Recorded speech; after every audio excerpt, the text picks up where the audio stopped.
हरिः ओम्।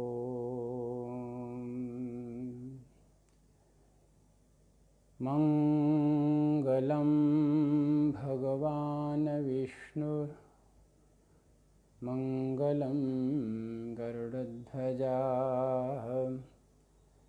मङ्गलं पुण्डरीकाक्ष मङ्गलाय तनोहरिः सर्वमङ्गलमङ्गले शिवे सर्वार्थसाधिके शरणे त्र्यम्बके गौरी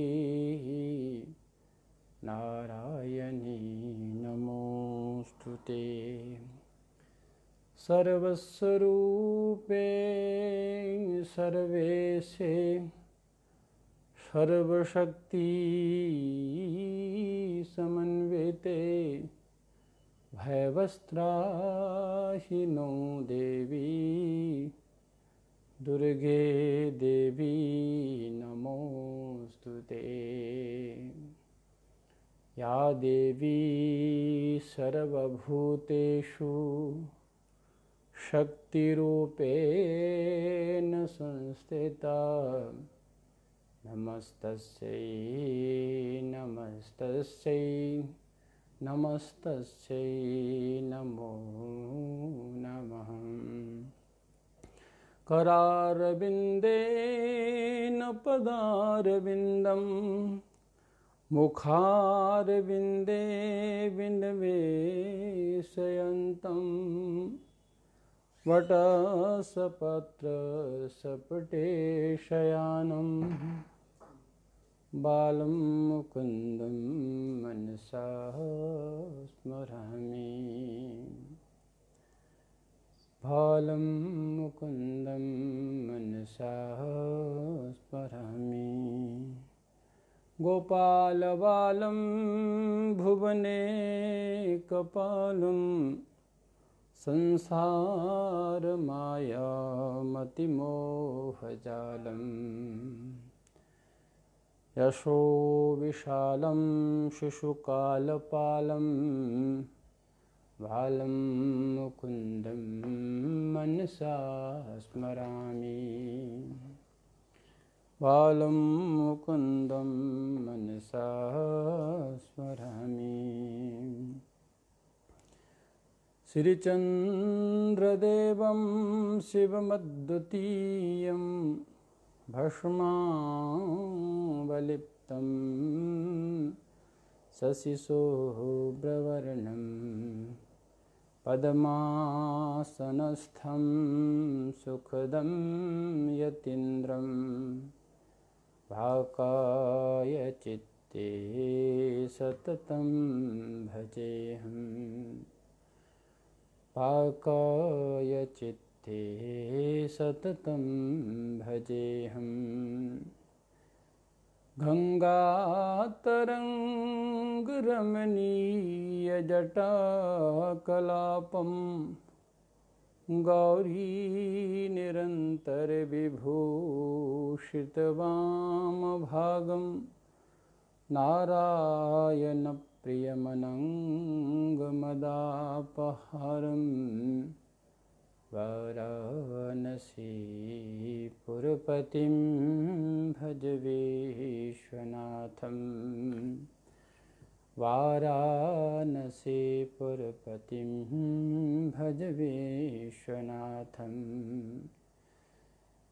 बोल सद्गुरुदेव भगवान की जय।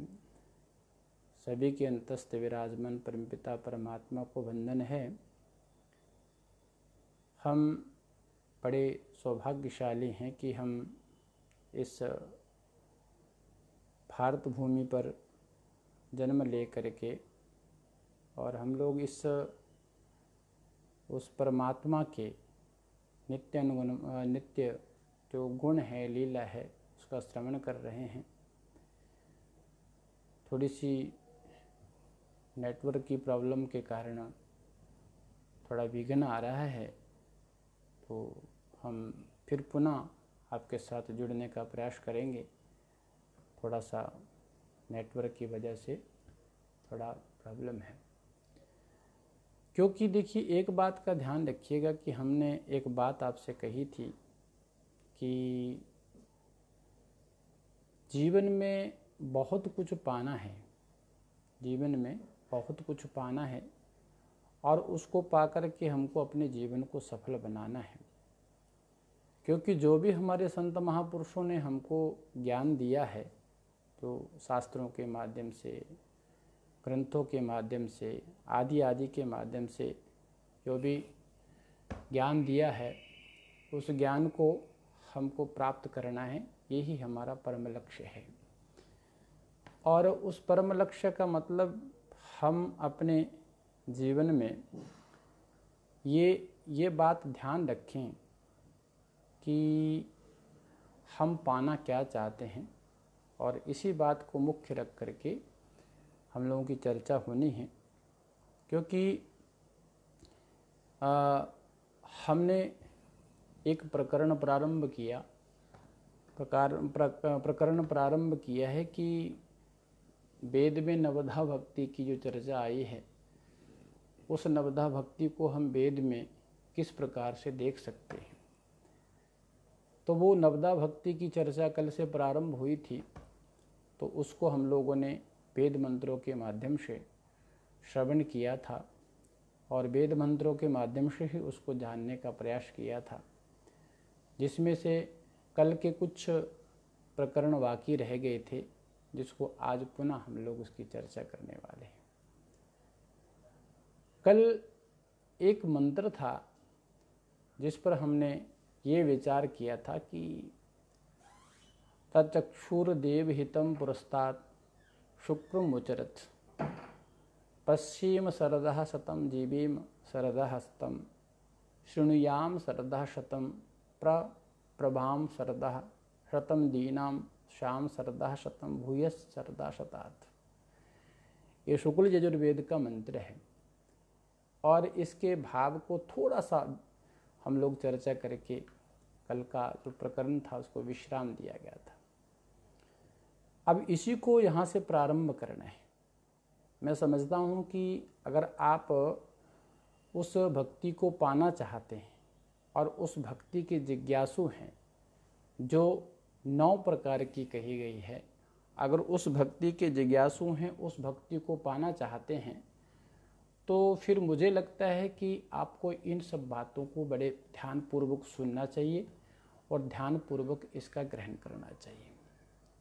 अब देखिए, ये मंत्र है, ये एक मंत्र है। इस मंत्र का भाव क्या है? इस मंत्र का भाव है कि सभी को प्रकाश देने वाले, मतलब सभी को प्रकाश देने वाले जो सूर्य है ना, कहते हैं कि प्रकाश दाता सूर्य प्रभु की प्रत्यक्ष ज्योतिर्मय मूर्ति है। ये जो सूर्य है ना, सूर्य के बारे में आपको बता दे रहे हैं कि जो सबको प्रकाश देते हैं, ऐसे सूर्य भगवान जो है ना, वो उस प्रत्यक्ष परमात्मा की क्या है, ज्योतिर्रूप या ज्योतिर्मय मूर्ति है। तो इस मंत्र में साधक उसी रूप में, यानी उस प्रकाशदाता सूर्य की जो ज्योतिर्मय मूर्ति है उस परमात्मा की, तो इस मंत्र में साधक उसी रूप में अपने इष्ट देव की प्रार्थना कर रहा है। देखिए, एक बात ध्यान देना, मैं बार बार निवेदन करता हूँ कि भगवान को आप जिस भाव से भजते हैं ना, या जो भाव आपके अंदर होता है, भगवान उसी रूप में उसी भाव को लेकर के आपके सामने उपस्थित होते हैं। बशर्ते इतनी है कि उसमें भाव में शुद्धता कितनी है, भाव में समर्पण कितना है, उस बात पर विशेष करके ध्यान देना पड़ता है। अब इसमें ये कहा गया है कि हे प्रभु, आप जो सूर्य रूप प्रत्यक्ष जो मूर्ति है, ज्योतिर्मय, जो आपकी ही ज्योति है, उसको ही हम प्रार्थना कर रहे हैं, उसका हम स्मरण कर रहे हैं, उसको हम मना रहे हैं, उसकी तरफ ध्यान दे रहे हैं। हे भास्करात्मक प्रभु, मतलब सूर्य रूप प्रभु, हे परमात्मा, आप भास्कर मतलब सूर्य के रूप में हमारे सामने उपस्थित हैं, आपकी ज्योति रहे, आप सूर्य रूप ज्योति के प्रकाशक हैं।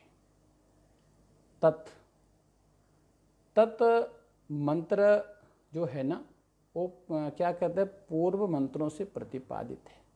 हमने कल जिन मंत्रों का यहाँ पर दिग्दर्शन किया था, जिन मंत्रों के बारे में हमने जाना था, उसी को परिपुष्ट करने के लिए यहाँ पर तत् शब्द से हम उसको लेते हैं। कहते हैं तत् मतलब पूर्व मंत्रों से प्रतिपादित। अनेक मंत्र हैं जो भगवान की स्तुति के लिए कहे गए हैं, अनेक मंत्र हैं जो भगवान से प्रार्थना की गई है। तो कहते देवहितम, देवहितम मतलब देवताओं के प्रिय। अब देवताओं के प्रिय कौन है? शुक्र। देवताओं के प्रिय कौन है? शुक्र। तो कहते हे देवहितम, देवताओं के प्रिय शुक्र, शुद्ध पाप रहित अथवा तेजोमय जो चक्षु है, चक्षु कहने का मतलब है समस्त विश्व के प्रकाशक नेत्र स्थानीय, नेत्र के स्थान में आप निवास करने वाले हैं। इसलिए हे प्रभु, उस समस्त विश्व के प्रकाशक जो सबको प्रकाश दे रहे हैं और जिसका निवास स्थान नेत्र है, आप पुरस्तात्, पुरस्तात् मतलब पूर्व दिशा में उच्चरति विश्व कल्याण के लिए उदित होते हैं। भगवान सूर्य कहाँ उदित होते हैं? भगवान सूर्य उदित होते हैं पूर्व दिशा में। भगवान सूर्य कहाँ उदित होते हैं? भगवान सूर्य उदित होते हैं पूर्व दिशा में। तो इसमें प्रार्थना की गई है। वो क्या प्रार्थना की गई है कि हे विश्व के कल्याणार्थ आप पूर्व दिशा में उदय होने वाले शतम सरदा जीवेम, शतम सरदा जीवेम, हम आपकी सेवा के उद्देश्य से 100 शरद ऋतुओं तक, 100 शरद ऋतुओं तक अर्थात 100 वर्ष जीवन धारण करें।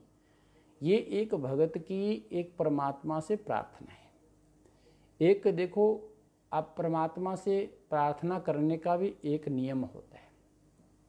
हम परमात्मा से क्या मांगे, क्या ना मांगे, परमात्मा से क्या कहें, क्या ना कहें, परमेश्वर से हम किस बात की याचना करें, ना करें, ये सब हमारे शास्त्रों में उसकी विधि अच्छे प्रकार से बताई है।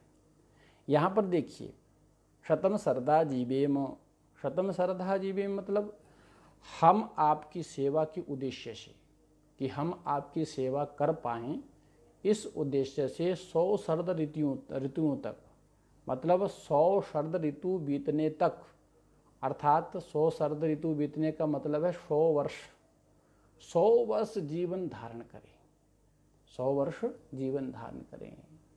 शतम शरदः शृणुयाम, 100 वर्षों तक आपकी ही गुण गाथा का श्रवण करें, आपकी लीला का श्रवण करें।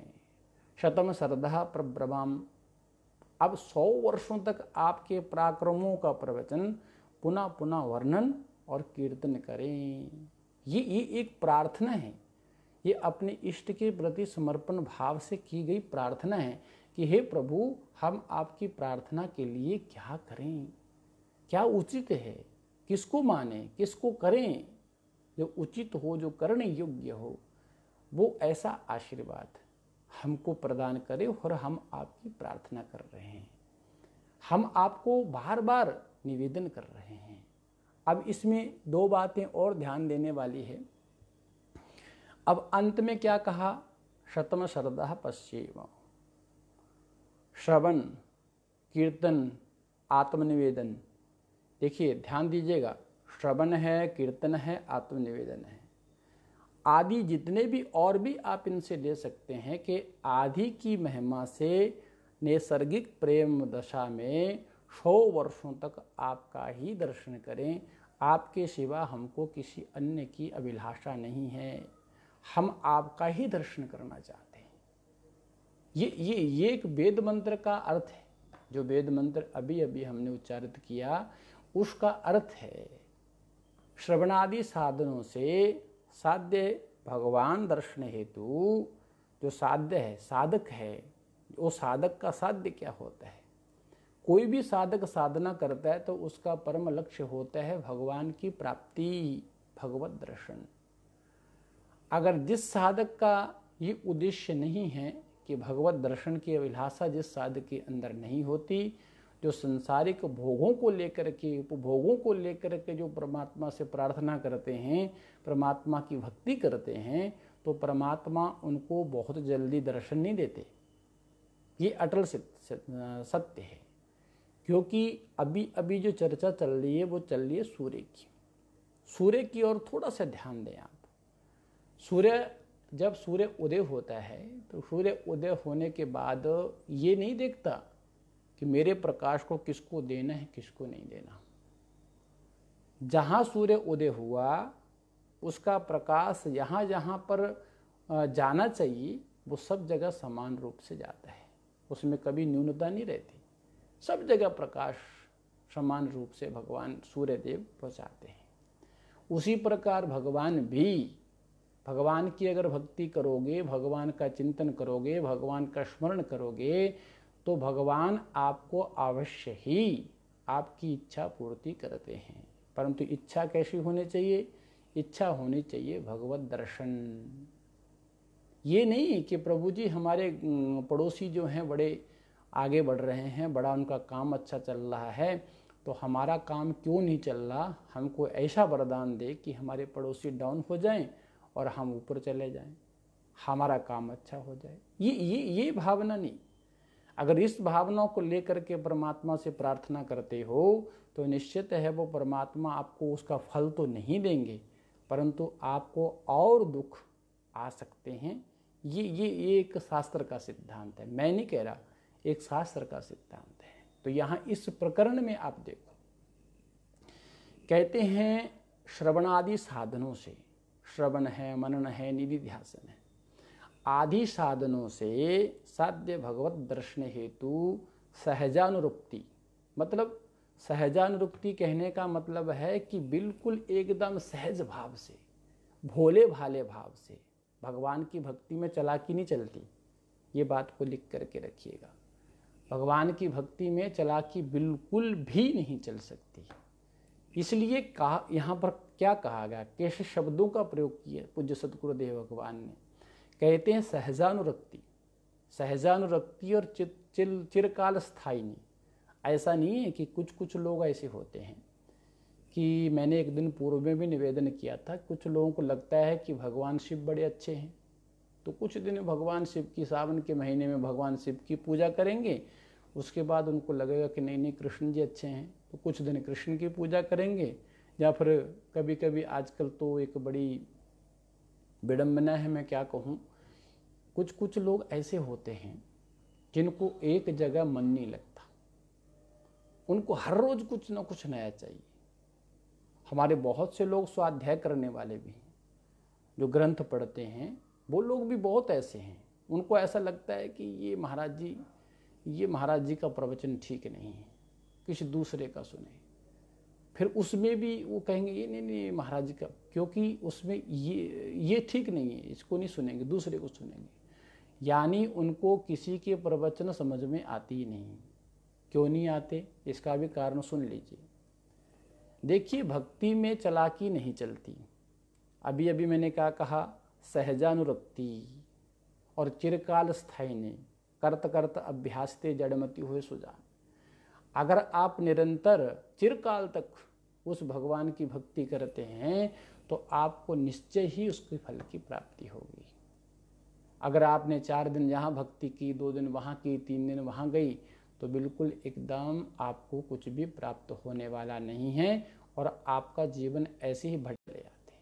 ये इतना कि जीवन है, इस जीवन को सार्थक बनाने के लिए क्या करना चाहिए? कहते भगवत दर्शन हेतु भगवान की भक्ति।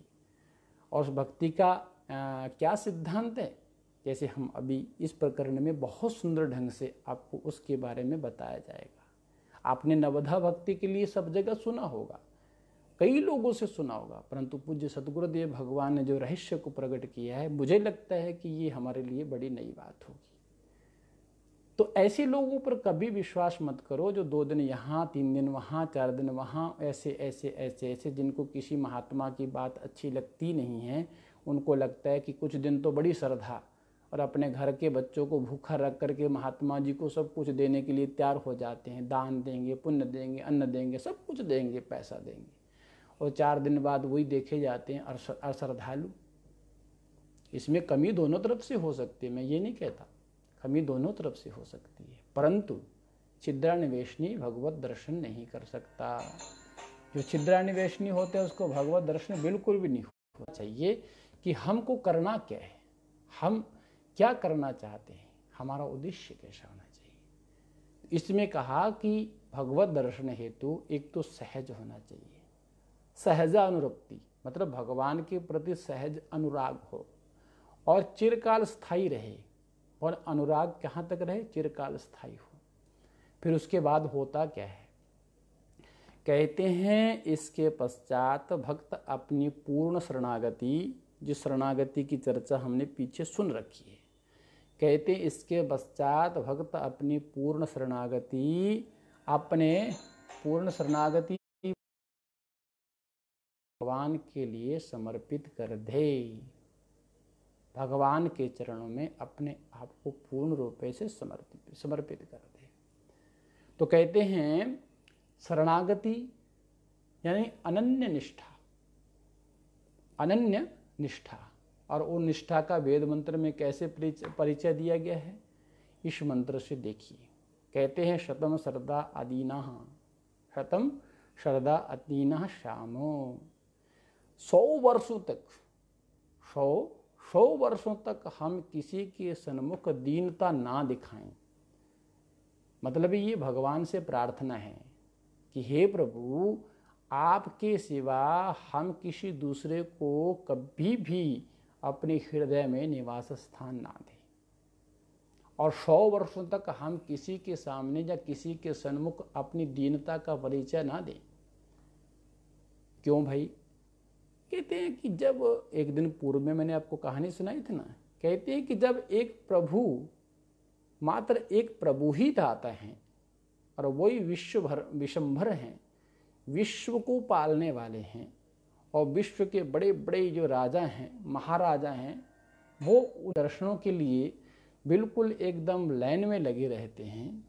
तो विश्व के जब बड़े बड़े राजा महाराजा, सेठ साहूकार, सब उसी के द्वार से, उसी के द्वार के भिखारी हैं, उससे मांगते हैं, उसकी प्रार्थना, उससे प्रार्थना करते हैं कि हमको ये दो वो दो।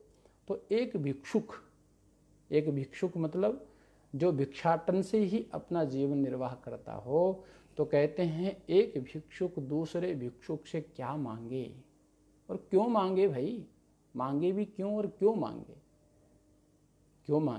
इस बात को ध्यान रखिएगा। तो यहाँ पर विचार करना है कि हम एक उसी प्रभु से मनोरथ पूर्ति की प्रार्थना करें। जब वो परमात्मा सबके विशंबर हैं, सबको देने वाले हैं, सबका भरण पोषण करते हैं, सबका पालन करते हैं, तो हम किसी व्यक्ति विशेष से याचना करें कि हमारा पालन पोषण करो, तो ये सबसे बड़ी मूर्खता होगी। तो जब परमात्मा सबको देते हैं, तो हम क्यों ना डायरेक्ट परमात्मा से बात करें। भाई आप किसी ऑफिस में गए, और ऑफिस में जाने के बाद में आपने किसी बीच वाले दलाल को पकड़ लिया, और दलाल से आपने कहा कि भाई मुझे ये काम करवाना है। तो भाई जो सबका काम करता है, करने वाला तो एक परमात्मा, एक ऑफिसर है। जब वो सबका काम करता है, तो फिर हमको डायरेक्ट उसके पास क्यों नहीं जाना चाहिए। तो इस वेद मंत्र का, मैं अपनी तरफ से कुछ नहीं कह रहा, इस वेद मंत्र का भाव यही है कि हम उस परमात्मा से ही प्रार्थना करें अपने मनोरथ की पूर्ति के लिए। मनोरथ कैसा? सात्विक मनोरथ की पूर्ति के लिए परमात्मा से प्रार्थना करें, अन्य किसी से बिल्कुल भी नहीं। फिर आगे क्या कह रहे हैं? शतम श्रद्धा। शतम श्रद्धा का अर्थ है कि 100 वर्षों के बाद, यानी 100 वर्ष के पद सुदीर्घ काल में ही इसके द्योतक माने जाते हैं। इसको आप, शतम श्रद्धा का मतलब है 100 वर्ष, इसको ध्यान दीजिएगा, 100 वर्ष। किंतु भक्त की प्रार्थना है कि भूयस सरदा सतातु, भूयस सरदा सतातु। 100 वर्ष तो आपने कह दिया। एक भगत क्या प्रार्थना करता है? भूयस सरदा सतातु।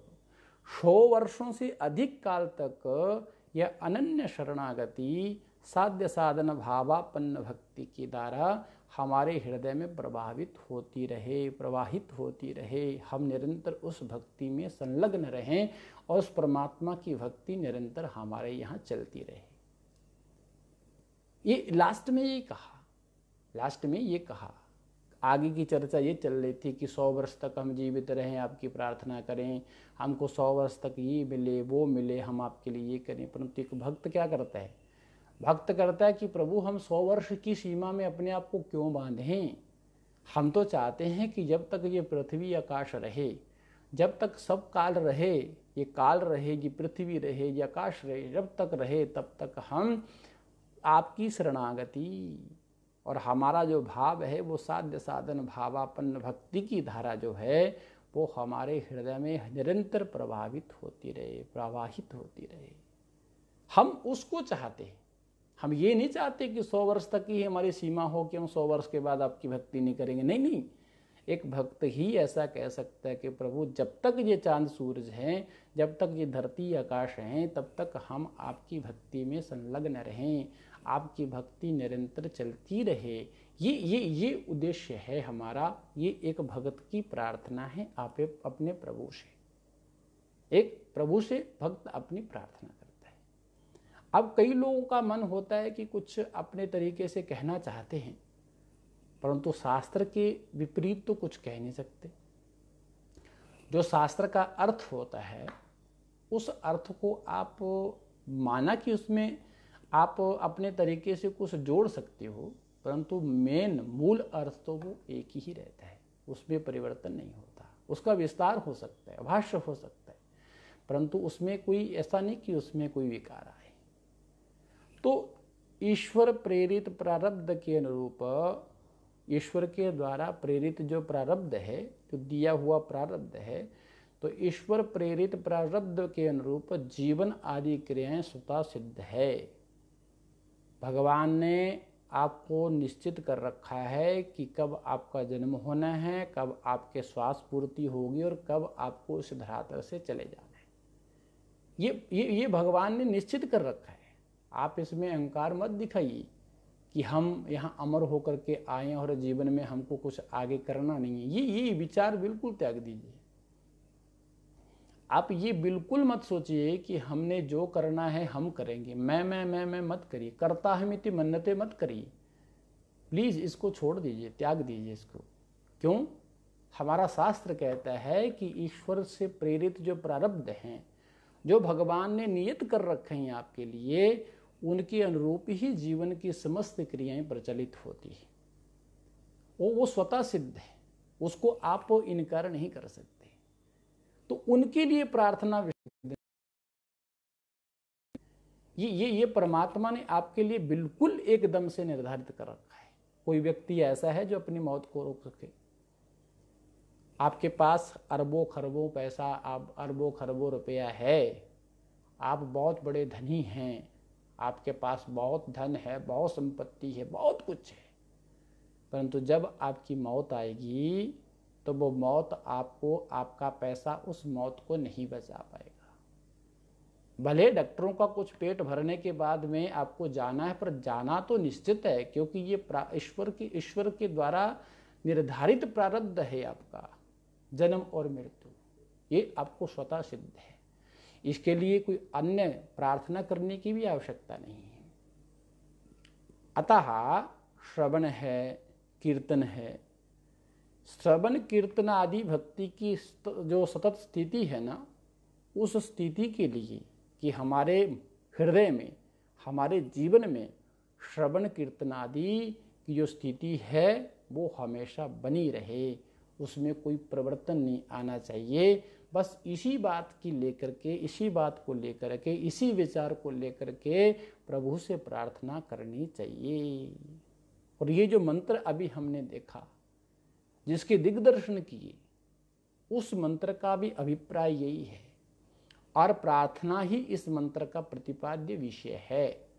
और इसमें इस पूरे मंत्र को देख करके हम एक ही बात समझ पाते हैं कि ईश्वर के द्वारा जो निर्धारित प्रारब्ध है ना, उसमें हम भगवान की भक्ति करते रहें, भगवान से हमेशा जुड़े रहें, भगवान का आशीर्वाद हमारे पर बना रहे। बस इन सब भावों को लेकर के परमात्मा से प्रार्थना करते रहना चाहिए। ये हमारा मुख्य एक क्या बोलते हैं कि सिद्धांत होना चाहिए। क्योंकि जब तक हम ये नहीं जानेंगे तब तक हमको ये समझ में नहीं आने वाला कि हम क्या कर रहे हैं और क्या क्यों कर रहे हैं, और हमारे जीवन में ये मुख्यतः किन बातों को लेकर के हमारा ये जीवन चलता है। अगर आप ऐसा नहीं करते हैं, अगर आप ऐसा नहीं करते हैं तो मुझे लगता है कि आप उस भक्ति से कोसों दूर हैं, आप उस भक्ति के बिल्कुल भी पास तक नहीं।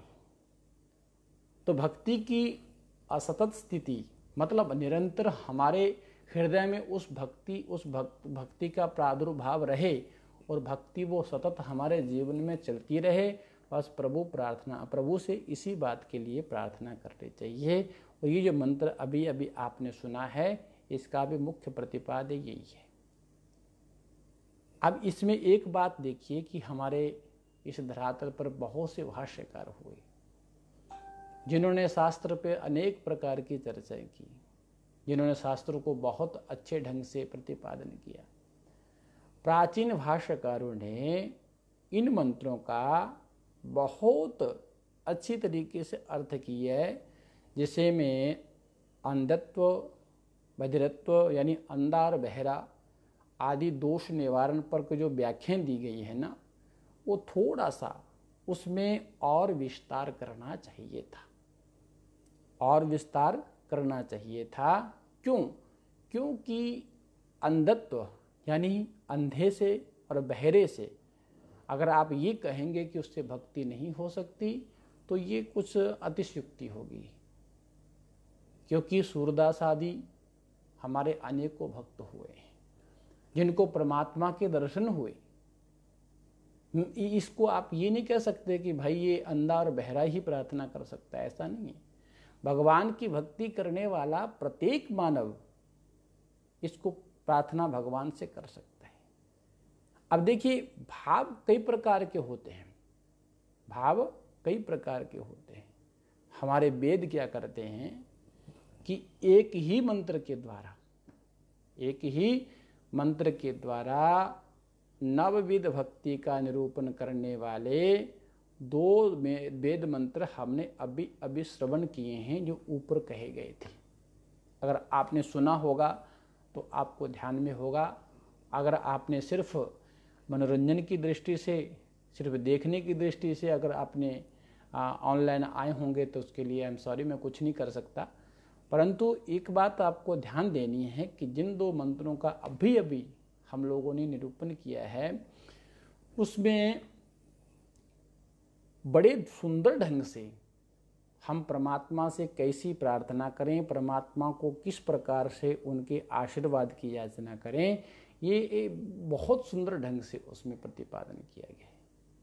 अब देखिए, अब भक्ति के 9 भेदों में से, भक्ति के जो 9 भेद हैं, उन 9 भेदों में से क्रमशः श्रवण आदि प्रत्येक भेद के दिग्दर्शन करवाने हेतु जो वेद वाक्य आ रहे हैं, उसको आपको बड़े ध्यानपूर्वक सुनना चाहिए। कई लोगों के मैसेज आते हैं, मैं आपको बता देता हूँ, क्योंकि इसमें कोई वो नहीं है, संकोच की बात नहीं। कुछ लोगों ने मैसेज किया कि स्वामी जी, आप जो वेद मंत्र बोलते हैं, उन वेद मंत्रों का अर्थ हमको कुछ समझ में नहीं आता। पहली बात तो हम आपको ये बता दें कि जो वेद मंत्र बोले जाते हैं उसके साथ साथ हम लोग उसका भावार्थ भी बोलते हैं। फिर भी अगर आपको वेद मंत्र समझ में नहीं आती, उसका अर्थ आपको नहीं लगता है, तो मैं आपके लिए एक छोटा सा सूत्र दे रहा हूँ। ये मैं नहीं दे रहा, हमारी वैदिक परंपरा में ये सूत्र है कि भाई, अगर आप वेद मंत्र के किसी अर्थ को नहीं समझ पाते, नहीं जान पाते, तो आपके लिए सर्वप्रथम एक ही उपाय है कि आप उस वेद मंत्र को कान से सुने, श्रवण करें। और श्रवण करने के बाद में जब वो ध्वनि आपके अंतःकरण में प्रवेश करेगी तो ध्वनि के माध्यम से आपका जो अंतःकरण है वो शुद्ध हो जाएगा, बिल्कुल शुद्ध हो जाएगा। इसमें कोई संदेह की बात नहीं है। एक बार करके देखो, करोगे तभी समझ में आएगा, करोगे नहीं तो समझ में आने वाला नहीं है। जब तक करोगे नहीं बिल्कुल भी समझ में नहीं आने वाला। तो आज हम थोड़ा सा, क्योंकि समय होने वाला है, तो श्रवण भक्ति के बारे में थोड़ा सा वेद मंत्रों को लेकर के चर्चा कर लेते हैं।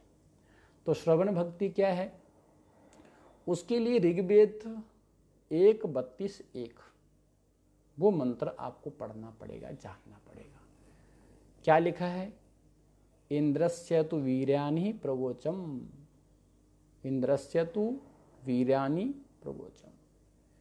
अर्थात इसका भाव क्या है? कहते हैं कि मैं कौन कह सकता है? एक साधक।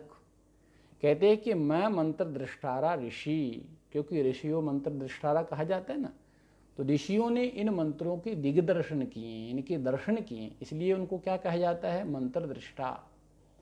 कहते हैं कि मैं मंत्र दृष्टा ऋषि इंद्र के पराक्रमों का प्रवचन वर्णन करता हूँ, यानी उनकी महिमा का गुणानुवाद करता हूँ। एक मंत्र। और दूसरा मंत्र क्या कहा है? दूसरा मंत्र कहा है ऋग्वेद के 154 और 1, उसमें अगर देखेंगे तो उसमें कहा गया है विष्णुर्नुकम वीर्यानि प्रवोचम। अब इसका भाव क्या है? इसका भाव है कि भगवान विष्णु के पराक्रमों का प्रवचन करता हूँ, उनकी महिमा का गुणवाद करता हूँ।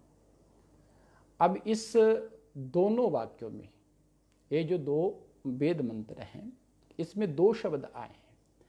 एक नु आया, विष्णु और नु, एक कम आया।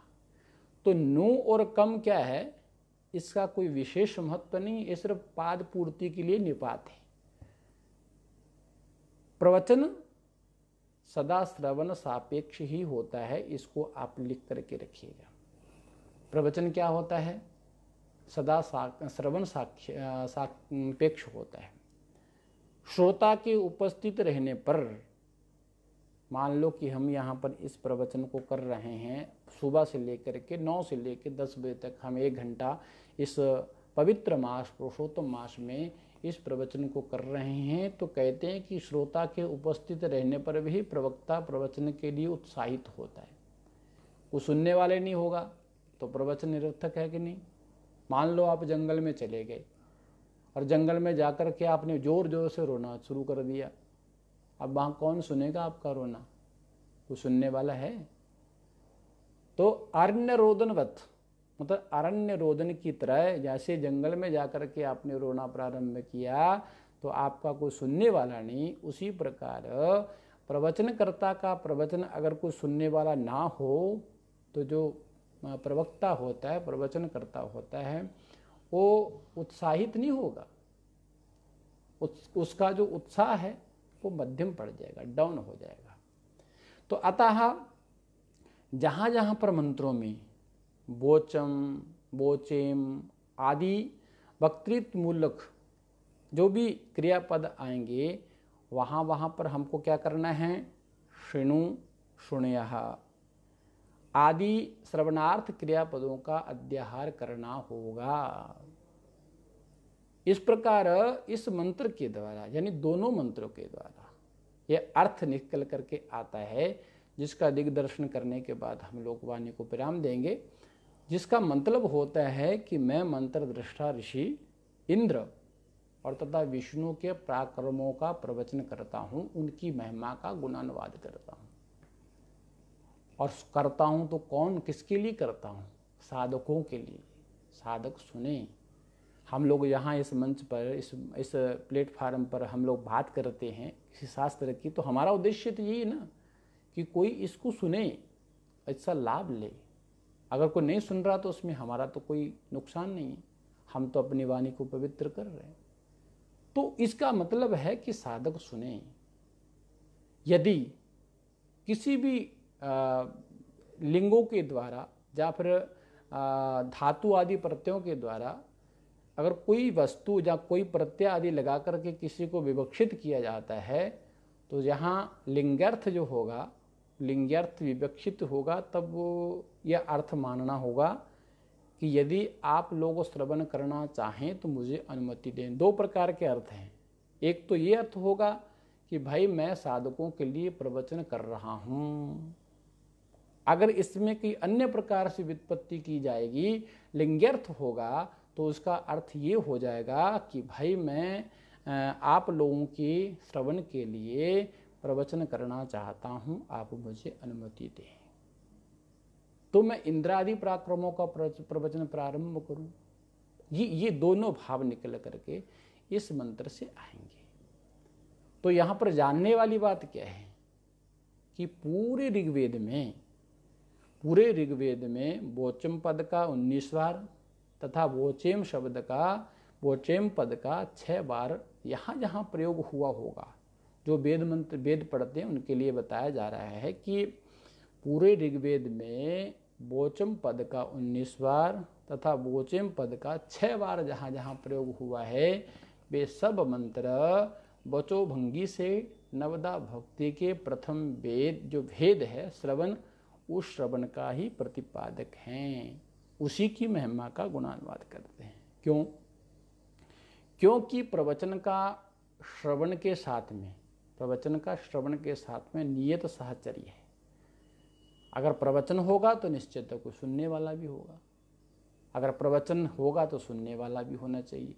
प्रवचन होगा सुनने वाला कोई नहीं तो फिर वही जैसे जंगल में जाकर के आप रोते हैं, उसका वही भाव निकल करके आएगा। तो ये आज हम इस प्रकरण को कल हम करेंगे। कीर्तन भक्ति क्या है उसको वेद मंत्रों के माध्यम से जानने का प्रयास करेंगे। आज इतने कहते अपनी वाणी को पूज्य गुरुदेव भगवान के चरणों में समर्पित करता हूँ और आपकी मंगल कामना करते हुए मैं जो हमारा प्रतिदिन का पुरुषोत्तम स्तोत्र का पाठ है उसको करके आप वाणी को विराम। कभी कभी ये नेटवर्क की प्रॉब्लम के कारण हम थोड़ा सा लेट हो जाता है, तो उस भाव को आप अन्यथा अलग रख दीजिएगा और जो बातें समझने वाली उसको समझने का प्रयास करेंगे। चलें, बस उस भगवान का स्मरण करते हुए, भगवान का ध्यान करते हुए 3 बार बोलेंगे ओम विष्णवे नमः, ओम विष्णवे नमः। वंदे विष्णुं गुणातीतं गोविन्दमेकमक्षरम् अव्यक्तम् अव्ययं व्यक्तं गोपवेशविधायनं किशोरवैषं शान्तं गोपीः कान्तं मनोहरं नवीननिर्दश्यामं कोटिकन्दर्पसुन्दरं वृन्दावनवनाभ्यन्ते रासमण्डलसंस्थितं लसत्पीतपटं सौम्यं त्रिभुङ्ललिताकृतं रासेश्वरं रासवासं रासोल्लाससमुत्सुकं द्विभुजं मुरलीहस्तं पीतवासासमुच्यतं। फलश्रुति क्या है? इति विष्णु कृतं स्तोत्रं प्रातरुत्थाय या पठेन् पापानि तस्य नश्यन्ति दुःस्वप्ना सत्फलप्रदां भक्तिर्भवति गोविन्दे पुत्रपौत्र विवर्धने आकृतिः क्षयमाप्नोति सत्कीर्तिर्वर्धते चिरं सत्कीर्तिर्वर्धते चिरम्। ॐ सहना भवतु सहनो भुनक्तु सविहिरं करवावहै तेजस्विनावधीतमस्तु मा विद्विषावहै। ओम शांति शांति शांति ही। बोल सतगुरुदेव भगवान की जय। आपका दिन शुभ हो, आप आनंद से रहें। इन्हीं शुभकामनाओं के साथ में हरिओम तत्सत, हरिओम तत्सत। बोल सतगुरुदेव भगवान की जय।